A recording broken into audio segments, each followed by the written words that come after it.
অনেক মানুষ আছে যারা বিড়ি খায়, তারা ব্যারিয়ারটা ধরাইয়া টেনশন করতেছে, ঠিক আছে। আর উনি ওই সাহাবি তো বিড়ি খায় না, আর বিড়ি তো নাইও, আর থাকলেও খাইবে না। তো ওই সাহাবি হলো মাটি যেরকম মানে কিছুটা চিন্তা করতেছে আর কি, মনে হইতেছে কিছুটা।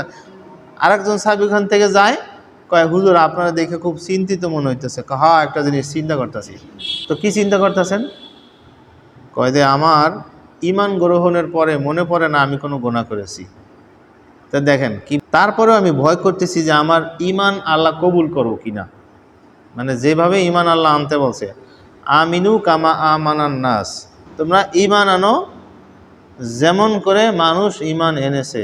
এক সাহাবী একবার এরকম লাঠি দিয়া মাটি খুঁজতেছে, মানে হালকা হালকা বালি খুঁজতেছে, মানে কিছু একটা চিন্তা করতেছে। মানুষ অনেক সময় এরকম করে।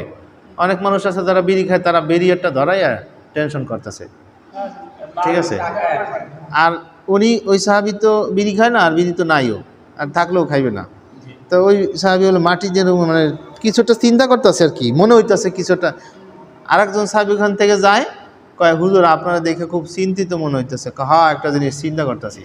তো কি চিন্তা করতেছেন? কয় যে আমার ঈমান গ্রহণের পরে মনে পড়ে না আমি কোনো গুনাহ করেছি। তা দেখেন কি পরিমাণ গুনাহ করে নেই, কোনো গুনাহ আমি করেছি আমার মনে পড়ে না। ঈমান গ্রহণের পরে আমি কোনো গুনাহ করেছি আমার মনে পড়ে না। তারপরেও আমি ভয় করতেছি যে আমার ঈমান আল্লাহ কবুল করো কিনা। মানে যেভাবে ঈমান আল্লাহ আনতে বলছে, আমিনু কামা আমানান নাস, তোমরা ঈমান আনো যেমন করে মানুষ ঈমান এনেছে। এখানে মানুষ দ্বারা সাহাবীদেরকে বুঝাইছে। সাহাবীরা যেমন এনেছে ঈমান, তোমরা সেরকমের ঈমান আনো। এটা